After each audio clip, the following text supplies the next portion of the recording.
Salut à tous, c'est Bourrichon, on se retrouve pour l'analyse du match reporté de la troisième journée entre Toulon et La Rochelle. Mais avant de parler de l'analyse telle quelle, n'hésitez pas à vous abonner à ma chaîne YouTube, je fais du contenu hyper régulièrement, ça vous coûte rien et moi ça m'aide beaucoup dans le référencement. Mais bref, retournons à l'analyse.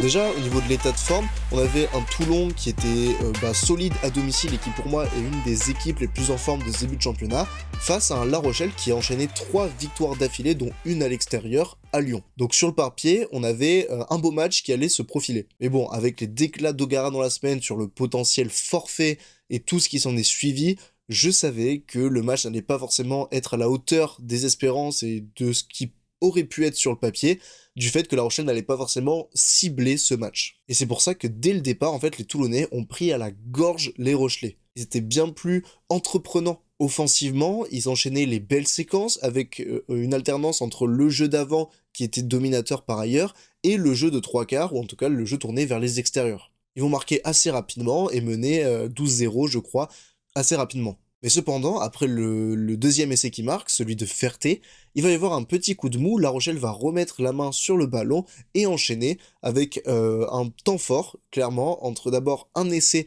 de Judicaël Cancorier avec des avants qui pilonnent bien, et quelques minutes après, un essai de Luca Angi Seramachi, où c'est à peu près le même scénario, la même physionomie. Mais ce qui va, je pense, mettre un coup derrière la tête aux Rochelais, c'est le fait que ce deuxième essai soit refusé. Par conséquent, La Rochelle perd le ballon, le redonne aux Toulonnais qui réenclenchent la marche avant et reprennent de la confiance, et arrive à marquer avec David Riemann un essai juste avant la mi-temps. Donc au lieu de passer de 14-12 pour La Rochelle potentiellement, on est à 17-7 à la mi-temps. En deuxième mi-temps, grâce à une mêlée ultra dominatrice des Toulonnais, ils vont s'appuyer là-dessus, et plus globalement sur le jeu d'avant, Toulon va se lâcher et clairement rouler sur La Rochelle. Parce que les Rochelais, je les ai trouvés à la ramasse. Bon, déjà dans le combat, comme je viens de le dire, où Toulon était pour moi bien plus agressif et dominant que ce que n'ont été les Rochelais. Mais aussi derrière, je les ai trouvés imprécis et sans solution. Plusieurs fois, ils essayaient de jouer en se faisant des passes avec les trois quarts, mais c'est faire des passes pour faire des passes, il n'y avait pas de réelle prise d'avantage, il n'y avait rien, et après ça terminait souvent par un en avant ou par une faute. Il n'y a que sur l'essai de Dylan Leeds qu'ils arrivent à avoir une séquence construite,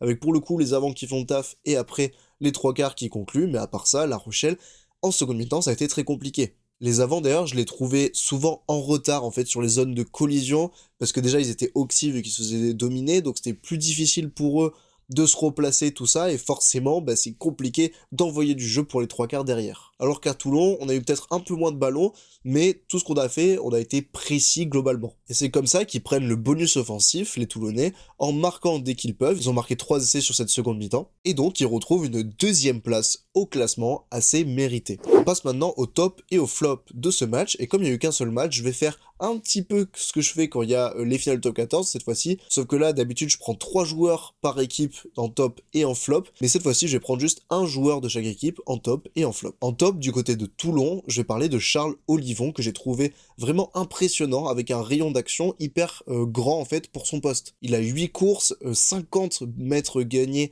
avec le ballon, ce qui est pas mal pour un troisième ligne, d'autant plus que c'est pas lui qui était en couverture, donc c'est vraiment dans le jeu qu'il a réussi à avancer. Et il a aussi fait 16 plaquages, ce qui est un très beau nombre en fait, une très belle stat, d'autant plus pour un troisième ligne. Et en plus, il marque un essai qui est refusé assez logiquement, mais il marque un essai en début de match qui aurait pu du coup venir mettre la cerise sur le gâteau à sa performance. En top du côté de La Rochelle, j'ai parlé de Judicaël Cancorier, il a pas des stats folles, mais je l'ai trouvé vraiment volontaire, il fait que 7 plaquages, mais il y en a 2 qui sont offensifs et qui font reculer les Toulonnais, il marque un essai, et il porte assez souvent le ballon mine de rien, donc Cancorier, même si c'était compliqué de mettre un top pour cette équipe de La Rochelle. En flop du côté de Toulon, j'ai pas trouvé un joueur en dessous des autres, mais je suis obligé de parler de Mahanonou parce que c'est le deuxième carton jaune qu'il prend sur une situation de ruck après celui pris à Toulouse sur un déblayage tête contre tête de Georges Colombe. Là, il fait une action où effectivement le jeune peut paraître un peu sévère parce qu'il n'y a pas de torsion du genou de Levani Botia,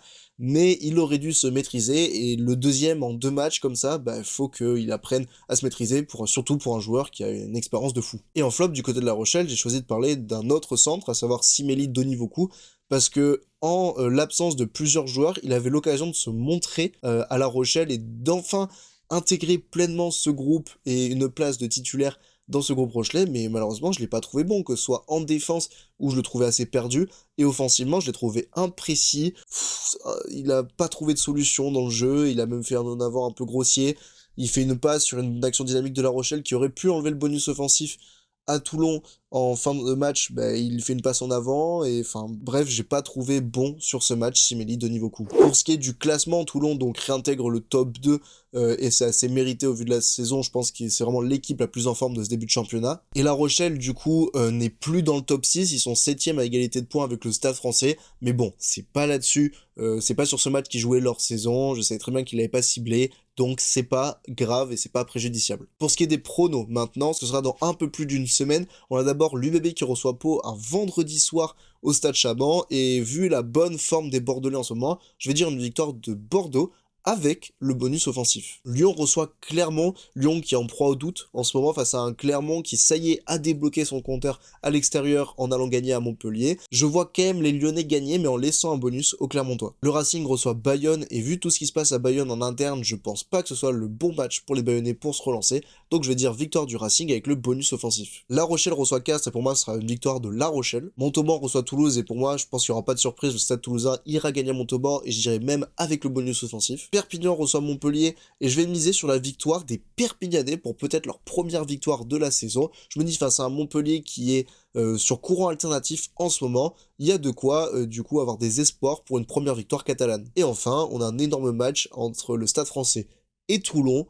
Je pense que les Soldats Roses vont gagner des Toulonnais dans un match hyper accroché. Voilà, cette vidéo est à présent terminée, j'espère qu'elle vous aura plu. N'hésitez pas donc à vous abonner à ma chaîne YouTube comme je vous disais en début de vidéo, mais aussi mettre un like sous cette vidéo, m'écrire un commentaire et activer la cloche, c'est des petits gestes qui m'aident beaucoup. N'hésitez pas aussi à vous abonner à mon Instagram et à mon TikTok, c'est @bourrichon.tv. Je mets des petites capsules de ces vidéos assez longues d'analyse que je fais chaque semaine, mais aussi du contenu exclusif, et d'ailleurs il y a toutes mes informations de tout ce que je fais en dehors de la chaîne dans les stories, donc allez vous abonner à ces comptes, ça m'aiderait aussi. Enfin bref, c'était Bourrichon, ciao ciao.